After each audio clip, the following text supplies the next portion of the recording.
दोस्तों एक बार फिर से हम आपके लिए यूपीपीएससी प्री फॉर्म फिलिंग 2025 की अपडेट लेके आ चुके हैं। जी हाँ दोस्तों, ऑनलाइन आवेदन प्रक्रिया चल रही है। आवेदन करने का आपके पास अंतिम और सुनहरा अवसर है।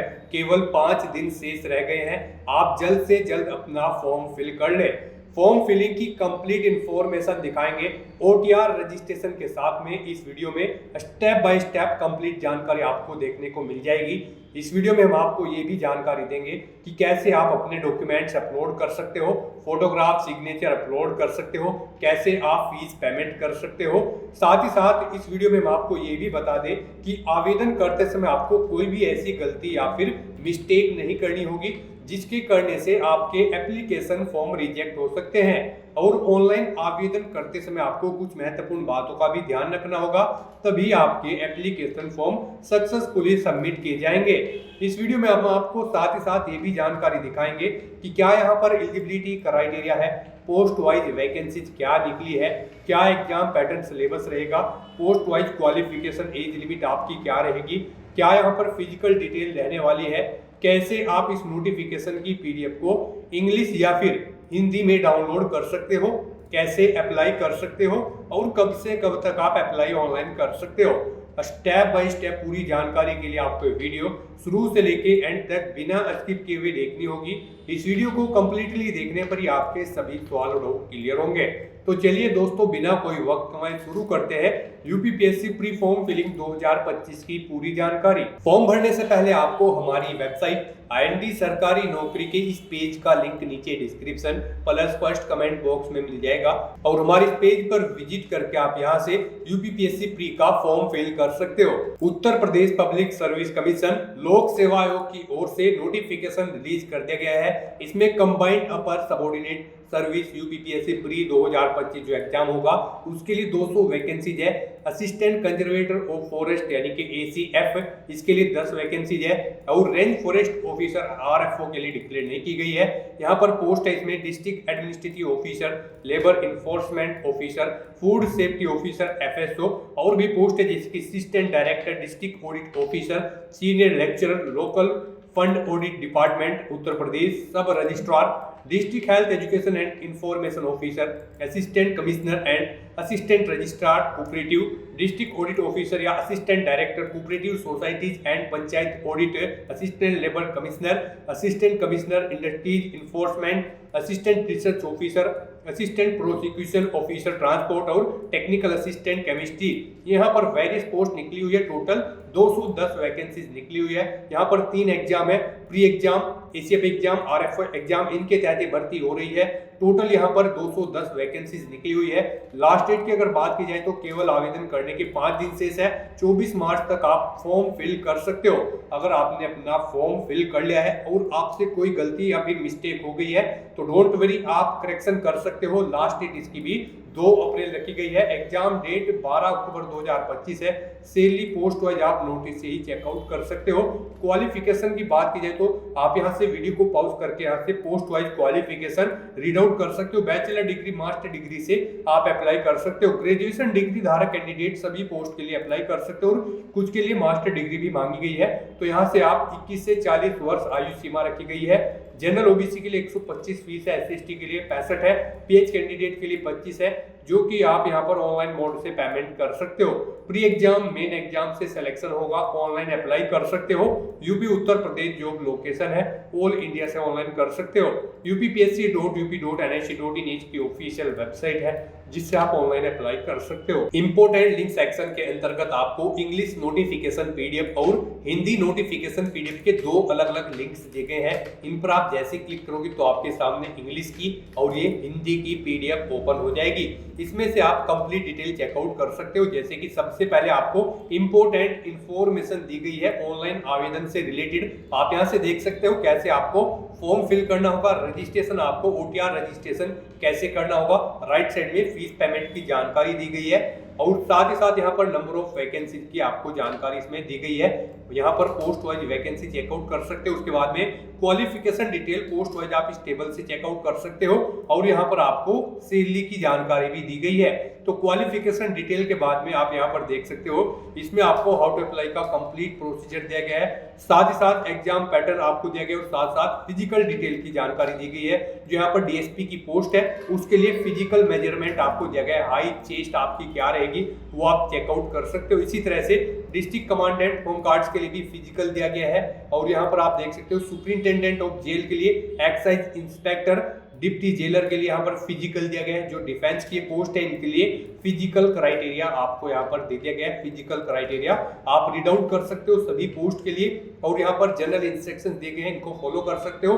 फोटोग्राफ, सिग्नेचर, डॉक्यूमेंट कैसे और कितने केबी में अपलोड करने होंगे ये जानकारी भी आपको पीडीएफ में दी गई है और कुछ पीडीएफ फॉर्मेट आपको यहाँ पर इसमें दे दी गई है जो आप चेकआउट कर सकते हो। तो अप्लाई ऑनलाइन करने से पहले आपको ऑफिशियल नोटिफिकेशन की पीडीएफ पूरा पढ़ना अनिवार्य है। इसको पूरा पढ़ने से आपके सभी सवाल और डाउट क्लियर होंगे। पीडीएफ रीड आउट करने के बाद में आपको अप्लाई ऑनलाइन लिंक पर क्लिक करना होगा तो आपके सामने इसका ऑनलाइन का पोर्टल ओपन हो जाएगा। गाइस यहाँ पर आने के बाद आपको अप्लाई की इस टैब पर क्लिक कर देना है। उसके बाद यहाँ पर आपको इस एग्जाम की डिटेल प्रोवाइड करा दी गई है। यहाँ पर सैलरी आपको 9,300 से 34,800 के बीच में प्रोवाइड कराई जाएगी। 21 से 40 साल आपकी आयु सीमा रखी गई है। 210 वैकेंसीज है। आप चेक क्वालिफिकेशन की स्टेप पर क्लिक करके इस एग्जाम में पार्टिसिपेट करने के लिए जो रिक्वायर्ड क्वालिफिकेशन है वो चेकआउट कर सकते हो। और फिर गाइस यहाँ पर आपको ऑथेंटिकेट विद ओटीआर इस ऑप्शन पर आपको क्लिक कर देना है। नेक्स्ट आपके सामने कुछ इस तरह से इंटरफेस ओपन होगा। अब यहाँ पर आकर आपको ऑथेंटिकेट विद ओटीआर सर्वर आपको इस टैब पर क्लिक कर देना है। फिर यहाँ पर आपसे पूछा गया है कि क्या आपने अपना ओटीआर रजिस्ट्रेशन कंप्लीट कर लिया है। गाइड अगर आपने पहले से अपना ओटीआर रजिस्ट्रेशन कर रखा है तो यहाँ पर आपको यस ऑप्शन पर क्लिक करना है और फिर गो ऑप्शन पर क्लिक करके अपने रजिस्ट्रेशन की डिटेल प्रोवाइड कराते हुए अपने डैशबोर्ड में लॉगिन कर लेना है और फिर वहां से आपको अपना फॉर्म अप्लाई करना है। और अगर आप इस भर्ती एग्जाम के लिए फर्स्ट टाइम अप्लाई करने जा रहे हो तो सबसे पहले यहाँ पर आपको अपना वन टाइम रजिस्ट्रेशन करना होगा। उसके लिए यहाँ पर आपको नो ऑप्शन पर क्लिक करना है और फिर यहाँ पर आपको click here to get your OTR number आपको इस ऑप्शन पर क्लिक कर देना है। नेक्स्ट आपके सामने कुछ इस तरह से इंटरफेस खुलेगा। अब यहाँ पर आपको अपना वन टाइम रजिस्ट्रेशन कंप्लीट करना है। सबसे पहले यहाँ पर आपको साइन अप की इस टैब में सबसे पहले अपनी ईमेल आईडी एंटर कर देनी है। उसके बाद यहाँ पर आपको अपना मोबाइल नंबर एंटर करना है और फिर आपको वेरीफाई ईमेल एंड मोबाइल इस बटन पर क्लिक करके अपनी ईमेल आईडी और मोबाइल नंबर वेरीफाई कर लेने हैं। ओटीपी आपके ईमेल आईडी और मोबाइल नंबर पर जाएंगे, वो ओटीपी एंटर करके आपको इन्हें वेरीफाई कर लेना है। अपनी ईमेल आईडी और मोबाइल नंबर वेरीफाई करने के बाद यहाँ पर आपको अपना फोटो और सिग्नेचर अपलोड करने हैं। आपके फोटो की विड्थ 5 सेंटीमीटर और हाइट 6 सेंटीमीटर होनी चाहिए। सिग्नेचर की विड्थ यहाँ पर आपके 5 सेंटीमीटर और हाइट उसकी 3 सेंटीमीटर होनी चाहिए। तो इस तरह से यहाँ पर आपको select A photo, select a signature in option पर क्लिक करके अपना फोटो और सिग्नेचर यहाँ पर अपलोड कर देने हैं। उसके बाद यहाँ पर आपको अपने आधार नंबर के लास्ट की 6 डिजिट एंटर कर देनी है। नेक्स्ट यहाँ पर आपको अपनी पर्सनल डिटेल फिल करनी है। सबसे पहले यहाँ पर आपको अपना फर्स्ट नेम एंटर करना है, फिर मिडिल नेम अगर है, नहीं है तो इस कॉलम को खाली छोड़ दें। उसके बाद यहाँ पर आपको अपना लास्ट नेम एंटर कर देना है, अगर है नहीं है तो इसे भी आप खाली छोड़ सकते हैं। उसके बाद आपको अपना जेंडर सिलेक्ट कर लेना है, फिर आपको अपनी डेट ऑफ बर्थ इस कैलेंडर में से सिलेक्ट कर लेनी है। यहाँ पर आपको अपना डोमिसाइल स्टेट सिलेक्ट कर लेना है। उसके बाद यहाँ पर आपको अपना होम डिस्ट्रिक्ट सिलेक्ट कर लेना है। फिर आपको अपनी कैटेगरी यहाँ पर सिलेक्ट कर लेनी है। कैटेगरी सिलेक्ट करने के बाद यहाँ पर आपको अपने फादर का फर्स्ट नेम एंटर करना है। उसके बाद मिडिल नेम अगर है, उसके बाद लास्ट नेम अगर है, नहीं है तो इन कॉलम्स को खाली छोड़ दें। ऐसे ही यहाँ पर आपको अपनी मदर का नाम एंटर कर देना है। मिडिल नेम, लास्ट नेम अगर है तो एंटर करें, नहीं तो छोड़ दें। फिर यहाँ पर आपको अपनी हाई स्कूल क्वालिफिकेशन की डिटेल प्रोवाइड करानी है। सबसे पहले यहाँ पर आपको बोर्ड का नाम बताना है जिससे आपने अपनी हाई स्कूल की क्वालिफिकेशन पास आउट कर रखी है। फिर पासिंग ईयर आपको यहाँ पर बताना है किस साल में आपने अपनी 10th की क्लास पास आउट की थी। उसका रोल नंबर आपको यहाँ पर एंटर कर देना है। फिर आपको ये वेरिफिकेशन कोड यहाँ पर एंटर करना है और फिर रजिस्टर बटन पर क्लिक कर देना है। फिर आपके सामने यहाँ पर मैसेज शो हो जाएगा, आपका one time registration successfully complete हो चुका है। अब यहाँ पर आपको क्लिक हियर टू लॉगिन इस टैब पर क्लिक कर देना है। फिर आपके सामने यहाँ पर लॉगिन का इंटरफेस खुल जाएगा। आपको यहाँ पर थ्रू ओटीपी ऑप्शन सिलेक्ट कर लेना है। फिर आपको मोबाइल नंबर या ईमेल आईडी में से कोई एक ऑप्शन सिलेक्ट कर लेना है। फिर आपको उसके बाद यहाँ पर अपना मोबाइल नंबर एंटर करना है, गेट ओटीपी बटन पर क्लिक करना है। एक ओटीपी आपके मोबाइल नंबर पर आएगा, वो ओटीपी आपको यहाँ पर इस कॉलम में एंटर कर देना है। ये वेरिफिकेशन कोड आपको यहाँ पर एंटर करना है और लॉगिन की स्टेप पर क्लिक करके लॉगिन कर लेना है। नेक्स्ट आपके सामने कुछ इस तरह से इंटरफेस खुलेगा। अब यहाँ पर आपको अपना पासवर्ड क्रिएट करना है। आपका पासवर्ड 8 से 15 कैरेक्टर के बीच में होना चाहिए और ये अल्फा न्यूमेरिक फॉर्मेट में होना चाहिए। मींस आपके पासवर्ड में एक अपर केस कैरेक्टर, एक लोअर केस कैरेक्टर, एक इंटीजर नंबर और एक स्पेशल कैरेक्टर जैसे कि @ हैश या फिर डॉलर होना चाहिए। तो यहाँ पर आपको अपना पासवर्ड एंटर करना है। वही पासवर्ड आपको एक बार फिर से एंटर करना है कंफर्मेशन के लिए। फिर आपको ये वेरिफिकेशन कैप्चा यहाँ पर एंटर करना है और उसके बाद आपको सबमिट बटन पर क्लिक कर देना है। इस तरह से यहाँ पर आपका पासवर्ड सक्सेसफुली क्रिएट हो जाएगा। अब यहाँ पर आपको click here to login first time, इस लिंक पर क्लिक कर देना है। उसके बाद आपके सामने यहाँ पर कुछ इस तरह से इंटरफेस खुलेगा। अब यहाँ पर आपको ऑप्शन मिल जाएंगे, आप ओटीपी के थ्रू लॉगिन करना चाहते हो या फिर पासवर्ड के, आप अपनी चॉइस के अकॉर्डिंग यहाँ पर ऑप्शन सेलेक्ट करें। थ्रू पासवर्ड अगर आप यहाँ पर सेलेक्ट करते हो तो फिर यहाँ पर आपको उसके बाद बताना है कि आप मोबाइल नंबर लॉगिन आईडी के तौर पर यूज करना चाहते हैं या फिर ईमेल आईडी या फिर ओटीआर नंबर। उसके बाद यहाँ पर आपको अपनी लॉगिन आईडी एंटर करनी है। अगर आप यहाँ पर ओटीआर नंबर एंटर करते हो उसके बाद आपको अपना पासवर्ड एंटर करना है जो आपने अभी अभी क्रिएट किया है। नेक्स्ट यहाँ पर आपको ये वेरिफिकेशन कोड एंटर करना है और लॉगिन की स्टेप पर क्लिक करके लॉगिन कर लेना है। और अगर आपके पास यहाँ पर अभी तक ओटीआर नंबर नहीं है तो यहाँ पर आपको अभी तक आपके पास ओटीआर नंबर नहीं आया है क्योंकि आपका one time registration successfully complete नहीं हुआ है। तो यहाँ पर आपको थ्रू ओटीपी के थ्रू ही लॉगिन करना होगा। थ्रू ओटीपी में आपको थ्रू ओटीपी ऑप्शन सेलेक्ट करना है, अपना मोबाइल नंबर या फिर ईमेल आईडी सेलेक्ट कर लेनी है। फिर उसके बाद आपको यहाँ पर अपना मोबाइल नंबर एंटर करना है, गेट ओटीपी बटन पर क्लिक करना है। उसके बाद आपके मोबाइल नंबर पर ओटीपी आएगा, वो ओटीपी आपको यहाँ पर एंटर करना है। ये वेरिफिकेशन कोड आपको यहाँ पर एंटर करना है और लॉगिन की स्टेप पर क्लिक करके लॉगिन कर लेना है। नेक्स्ट आपके सामने कुछ इस तरह से इंटरफेस खुलेगा। अब यहाँ पर आपको अपनी पर्सनल डिटेल फिल करनी है। सबसे पहले यहाँ पर आपको अपनी नेशनलिटी सिलेक्ट कर लेनी है, मैरिटल स्टेटस सिलेक्ट करना है। फिर यहाँ पर आपसे पूछा गया है कि क्या आप फ्रीडम फाइटर हैं, अगर है तो यस करिए और फिर उसकी डिटेल दे दें, नहीं है तो आपको यहाँ पर नो ऑप्शन सिलेक्ट कर लेना है। नेक्स्ट आपसे पूछा गया है कि क्या आप ईएक्स सर्विसमैन हैं, अगर हैं तो यहाँ पर अपना ऑप्शन सेलेक्ट कर ले, ईएक्स आर्मी है या इको एसएससीओ या फिर सीओ है, और अगर नहीं है तो यहाँ पर आपको नो ऑप्शन सेलेक्ट कर लेना है। उसके बाद आपसे पूछा गया है कि क्या आप फिजिकली हैंडीकैप्ड हैं, अगर है तो यस करें और फिर इसको डिटेल दें, नहीं तो नो ऑप्शन सेलेक्ट कर लें। फिर यहाँ पर आपसे पूछा गया है कि क्या आप ब्लाइंड है या फिर विजन प्रॉब्लम है, अगर आप यहाँ पर फिजिकल हैंडीकैप्ड हैं तो यहाँ पर आप ऑप्शन सेलेक्ट कर ले किस तरह से आप फिजिकली हैंडीकैप्ड हैं, नहीं है तो इन ये ऑप्शंस आपके सामने यहाँ पर डिसेबल्ड कर दिए जाएंगे। उसके बाद यहाँ पर आपसे पूछा गया है कि क्या आप स्पोर्ट पर्सन है, स्किल्ड प्लेयर हैं, अगर है तो यस करें, नहीं तो नो ऑप्शन सेलेक्ट कर ले। अगर ये सिलेक्ट करते हो तो फिर आपको अपना प्लेयर का लेवल सेलेक्ट कर लेना होगा। नेक्स्ट आपसे पूछा गया है कि क्या आपके पास एनसीसी है, अगर है तो यस करें, नहीं तो नो ऑप्शन सेलेक्ट करें। अगर यस करते हो तो फिर आपको अपना एनसीसी सर्टिफिकेट नंबर एंटर करना होगा। नेक्स्ट आपसे पूछा गया है कि क्या आप सर्वेंट है गवर्नमेंट के, गवर्नमेंट एम्प्लॉय हैं, अगर है तो बता दें कि आप करंट में वर्किंग है या फिर ये गवर्नमेंट एम्प्लॉय है, और अगर नहीं है तो आपको नो ऑप्शन सेलेक्ट कर लेना है। फिर यहाँ पर आपसे पूछा गया है कि क्या आपको यूपीपीएससी की तरफ से कभी किसी एग्जाम में बैठने से रोका गया है, अगर रोका गया है तो यस करें और फिर अपनी डेट बता दें कब रोका गया है, और नहीं रोका गया है तो यहाँ पर आपको नो ऑप्शन सेलेक्ट कर लेना है। इस तरह से ये सभी डिटेल्स फिल करने के बाद अब आपको सेव एंड नेक्स्ट ऑप्शन पर क्लिक करना है।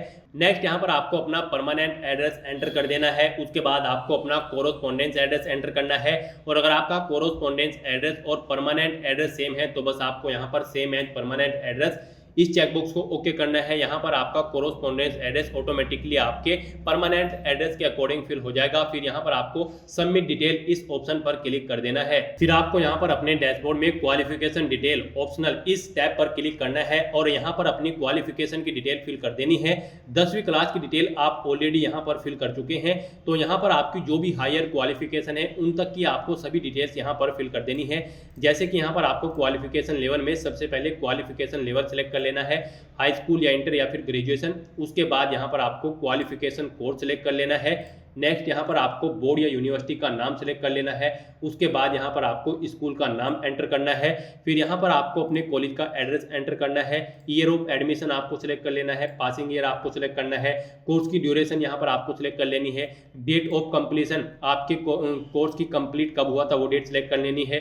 इवैल्यूएशन टाइप है तो यहाँ पर वो सिलेक्ट कर ले। यहाँ पर आप बताना है कि आपके मार्क्स परसेंटेज में थे, ग्रेड में थे, पॉइंट में थे या फिर सीजीपीए में। परसेंटेज अगर आप सिलेक्ट करते हो तो फिर यहाँ पर आपको बताना होगा कितने मार्क्स आपने ऑब्टेन किए हैं, टोटल कितने मार्क्स थे जिसमें से आपने मार्क्स ऑब्टेन किए हैं, उनके अकॉर्डिंग यहाँ पर आपकी परसेंटेज कैलकुलेट होकर आ जाएगी। फिर आपको अपनी डिवीजन सेलेक्ट कर लेनी है, अपना रोल नंबर एंटर करना है, मार्कशीट का सर्टिफिकेट नंबर आपको यहाँ पर एंटर करना है।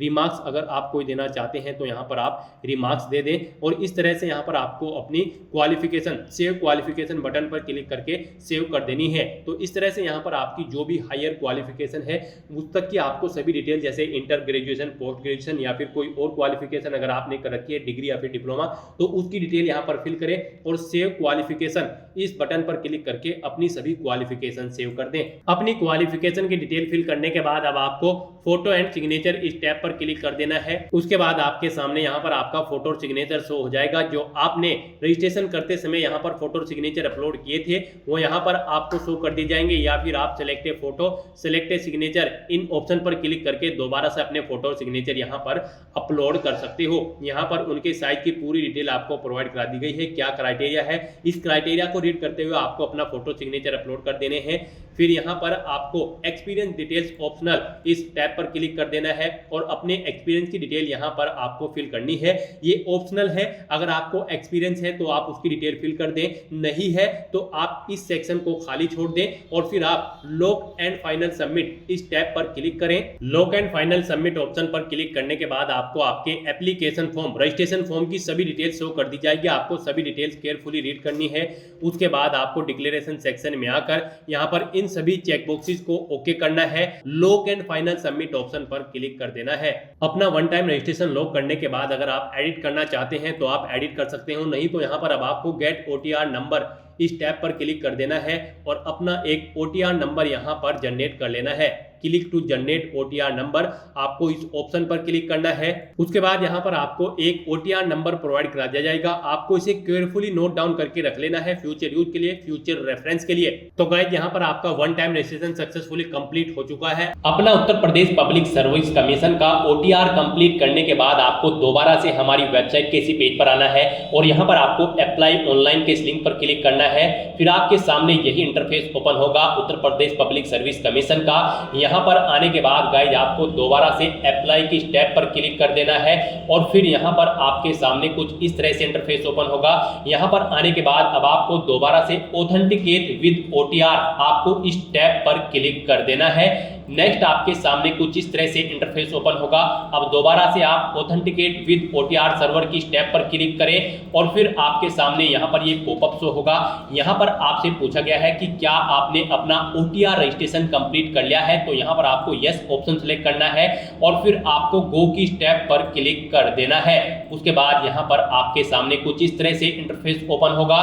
यहाँ पर आने के बाद अब आपको अपना OTR नंबर एंटर करना है। वो OTR नंबर जो आपको वन टाइम रजिस्ट्रेशन कंप्लीट करने के बाद प्रोवाइड कराया गया है, वो OTR नंबर आपको यहाँ पर एंटर करना है और फिर आपको प्रोसीड के स्टेप पर क्लिक कर देना है। फिर यहाँ पर आपको आपके रजिस्ट्रेशन की डिटेल शो होगी। यहाँ पर अब आपको दोबारा से क्लिक हियर टू ऑथेंटिकेट इस टैब पर क्लिक कर देना है।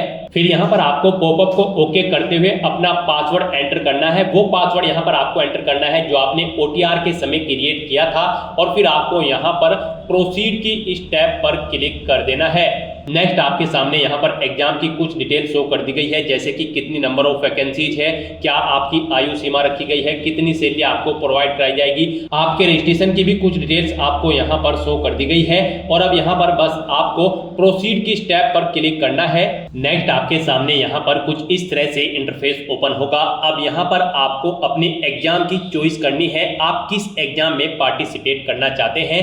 गाइस यहाँ पर हम आपको बता दें, यहाँ पर 3 एग्जाम होंगे, combined upper subordinate service UPPSC pre 2025 exam और assistant conservator of forest ACF exam, इसके लिए 10 वैकेंसी है और combined upper subordinate service exam के लिए 200 वैकेंसी है। रेंज फॉरेस्ट ऑफिसर आरएफओ के लिए वैकेंसी अभी अवेलेबल नहीं है, ये यहाँ पर सिचुएशन के ऊपर डिपेंड होगी। तो यहाँ पर अब आपको अपनी चॉइस के अकॉर्डिंग एग्जाम सेलेक्ट करना है। आप जिस एग्जाम में पार्टिसिपेट करना चाहते हैं, आप पीसीएस एग्जामिनेशन 2025 में पार्टिसिपेट करना चाहते हैं तो इस रेडियो बटन को सिलेक्ट करें। एसीएफ आरओ एग्जामिनेशन में पार्टिसिपेट करना चाहते हैं तो इसे सिलेक्ट करें। पीसीएस एसीएफ आरएफओ एग्जामिनेशन 2025 आप दोनों एग्जाम में पार्टिसिपेट करना चाहते हैं तो आप यहां पर इस रेडियो बटन को सिलेक्ट कर ले, फिर आप यहां पर दोनों एग्जाम के लिए एलिजिबल हो जाएंगे। तो इस तरह से यहां पर आपको अपनी चॉइस के अकॉर्डिंग एग्जाम सेलेक्ट कर लेना है जिस एग्जाम में आप पार्टिसिपेट करना चाहते हैं। दोनों एग्जाम में पार्टिसिपेट करना चाहते हैं तो यहां पर आपको ये थर्ड वाला ऑप्शन सेलेक्ट करना होगा। फिर यहां पर आपको आपकी पर्सनल डिटेल की पूरी डिटेल शो कर दी गई है। यहां पर ये डिटेल आपके ओटीआर से फैच कर ली गई है। अब आपको इस पेज को नीचे स्क्रॉल डाउन करना है। पेज को नीचे स्क्रॉल डाउन करते ही यहाँ पर आपको आपकी इसेंशियल क्वालिफिकेशन की डिटेल देनी है। यहाँ पर यूपीएससी पीसीएस के इस एग्जाम में पार्टिसिपेट करने के लिए आपके पास बैचलर डिग्री होनी जरूरी है किसी वेल रिकॉग्नाइज्ड यूनिवर्सिटी से। तो यहाँ पर आपसे पूछा गया है कि क्या आपके पास बैचलर डिग्री है, तो यहाँ पर आपको यस ऑप्शन सेलेक्ट करना है। उसके बाद आपको ये कैप्चा कोड यहाँ पर एंटर करना है और फिर आपको यहाँ पर proceed for entering other details इस टैब पर क्लिक कर देना है। नेक्स्ट आपके सामने यहाँ पर इंस्ट्रक्शंस का ये पॉपअप शो होगा, आप ये इंस्ट्रक्शंस रीड करें। उसके बाद पेज को नीचे स्क्रॉल डाउन करें और फिर यहाँ पर आप kindly proceed further for candidate dashboard login इस टैब पर क्लिक कर दें। उसके बाद यहाँ पर आप ये पॉपअप ओके करें, फिर यहाँ पर आपको आपके डैशबोर्ड में रिडायरेक्ट कर दिया जाएगा। यहाँ पर आपने अपने एप्लीकेशन फॉर्म का पार्ट फर्स्ट कंप्लीट कर लिया है। अब आपको अपने एप्लीकेशन का पार्ट सेकंड भरना है तो उसके लिए यहाँ पर जो लिंक ब्लिंक हो रहा है submit details fill part second, आपको इस लिंक पर क्लिक कर देना है। नेक्स्ट आपके सामने कुछ इस तरह से इंटरफेस ओपन होगा। यहाँ पर अब आपको पार्ट सेकंड में यहाँ पर भी आपकी कुछ डिटेल्स आपके ओटीआर से फिल कर ली गई है। अब आपको इस पेज को नीचे स्क्रॉल डाउन करना है और यहाँ पर आपको प्रीफरेंशियल क्वालिफिकेशन डिटेल अपनी देनी है। यहाँ पर आपसे पूछा गया है कि क्या आपके पास डिप्लोमा या फिर डिग्री है पब्लिक एडमिनिस्ट्रेशन की किसी रिकॉग्नाइज्ड यूनिवर्सिटी से जो इस्टेब्लिश्ड है बाय लॉ इन इंडिया, तो यहाँ पर आपको यस या नो अपने अकॉर्डिंग ऑप्शन सेलेक्ट करना है। उसके बाद यहाँ पर आपसे पूछा गया है कि क्या आपको सहायक शोध अधिकारी के मामले में रसायन विज्ञान में पीएचडी प्राप्त कर ली है या किसी सरकारी या अर्ध सरकारी संगठन या संस्थान में भवन निर्माण कार्य सामग्री में आपको 3 साल का शोध करने का अनुभव है। अगर है तो यस करें, नहीं तो नो ऑप्शन सेलेक्ट करें। फिर आपसे पूछा गया है कि क्या आप इंडियन आर्मी में 2 साल से कार्यरत हैं, आपने अपनी सेवा दी है, अगर दी है तो यस करें, नहीं तो नो ऑप्शन सेलेक्ट करें। फिर आपसे पूछा गया कि क्या आपके पास एनसीसी का बी सर्टिफिकेट है, अगर है तो यस करें, नहीं तो नो ऑप्शन सेलेक्ट करें। फिर आपसे पूछा गया है कि क्या आपने स्टेट लेवल के किसी गेम में अपने आप को रिप्रेजेंट किया है, अगर किया है तो यस करें, नहीं तो नो ऑप्शन सेलेक्ट करें। फिर यहाँ पर आपको अपनी ग्रेजुएशन और पोस्ट ग्रेजुएशन की डिटेल देनी है। गाइस यहाँ पर इन एग्जाम की कुछ पोस्ट पर अप्लाई करने के लिए आपके पास पोस्ट ग्रेजुएट डिग्री भी होनी जरूरी है। तो यहाँ पर आपसे पूछा गया है ग्रेजुएट डिग्री होनी तो आपके पास मस्ट है, तो यहाँ पर आपको यस ऑप्शन आपने ऑलरेडी ही सिलेक्ट कर लिया था। फिर आपसे पूछा गया कि क्या आपने अपनी पोस्ट ग्रेजुएशन भी कंप्लीट कर ली है, अगर कर ली है तो यस करें, नहीं तो आप नो ऑप्शन सेलेक्ट करें। यस अगर आप करते हैं तो फिर इसके सब्जेक्ट यहाँ पर आपको शो होंगे, अगर नो करोगे तो फिर इसके सब्जेक्ट यहाँ पर आपको डिसेबल्ड कर दिए जाएंगे। और उसके बाद यहाँ पर आपको अपने सब्जेक्ट की डिटेल देनी है। ग्रेजुएशन में आपके पास कौन कौन से सब्जेक्ट थे वो सब्जेक्ट यहाँ पर आप सिलेक्ट कर लें और फिर ऐसे ही पोस्ट ग्रेजुएशन के सब्जेक्ट भी आप सिलेक्ट कर सकते हैं जो सब्जेक्ट्स आपके पास यहाँ पर पोस्ट ग्रेजुएशन में थे। यहाँ पर आप अपने सब्जेक्ट सिलेक्ट करें। रिसेट करना चाहते हैं तो रिसेट चॉइस में आकर आप यहाँ पर रिसेट चॉइस के ऑप्शन पर क्लिक करें, फिर यहाँ पर ये सभी ऑप्शंस आपके रिसेट हो जाएंगे। इस तरह से आप अपने सब्जेक्ट्स यहाँ पर सिलेक्ट कर लें ग्रेजुएशन और पोस्ट ग्रेजुएशन के। उसके बाद आपको इस पेज को नीचे स्क्रॉल डाउन करना है। फिर यहाँ पर आपको इन एग्जाम की पोस्ट वाइज क्वालिफिकेशन प्रोवाइड कर दी गई है। जी हाँ दोस्तों, पीसीएस, एसीएफ और आरएफओ एग्जाम के थ्रू जो पोस्ट भरी जाएंगी उनकी डिटेल आपको यहाँ पर दी गई है। आपसे यहाँ पर पर्टिकुलर पोस्ट के सामने उसकी इसेंशियल क्वालिफिकेशन की डिटेल दे दी गई है, यानी कि आपकी अनिवार्य योग्यता उस पोस्ट के लिए लिए क्या होनी चाहिए यहाँ पर आपको डिटेल दे दी गई है। जैसे कि जिला प्रशासनिक अधिकारी के लिए आपके पास पोस्ट ग्रेजुएट डिग्री होनी जरूरी है किसी यूनिवर्सिटी से जो कि एस्टैब्लिश्ड हो बाय लॉ इन इंडिया और degree recognised by the government as equivalent there to.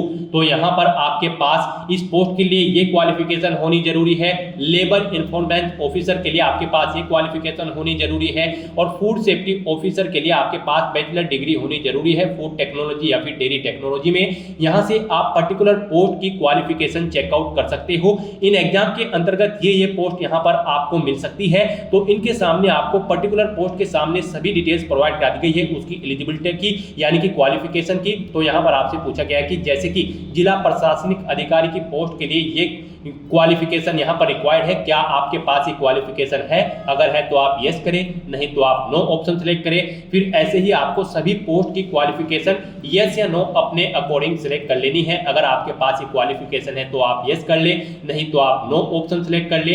अपनी क्वालिफिकेशन की डिटेल फिल करने के बाद आपको इस पेज को नीचे स्क्रॉल डाउन करना है। यहाँ पर आपको कुछ पोस्ट के लिए हिंदी देवनागरी लिपि का आना जरूरी है। तो यहाँ पर आप अपने अकॉर्डिंग ऑप्शन सेलेक्ट करें, अगर आती है तो यस करें, नहीं तो नो ऑप्शन सेलेक्ट करें। उसके बाद यहाँ पर आपको आपका परमानेंट एड्रेस और कोरोस्पोंडेंट एड्रेस ऑटोमेटिकली फील्ड मिल जाएगा जो आपने रजिस्ट्रेशन टाइम पे फिल किया था ओटीआर भरते समय। उसके बाद आपको इस पेज को नीचे स्क्रॉल डाउन करना है, डिक्लेरेशन सेगमेंट में आना है। फिर यहाँ पर आपसे पूछा गया है क्या आप ऊपर जो आपने डिटेल प्रोवाइड कराई है आप उन्हें एक्सेप्ट करते हैं? तो यहाँ पर आपको यस ऑप्शन सेलेक्ट करना है। उसके बाद गाइस यहाँ पर आपको ये कैप्चा कोड यहाँ पर एंटर करना है और फिर आपको यहाँ पर प्रीव्यू फॉर्म के इस ऑप्शन पर क्लिक कर देना है।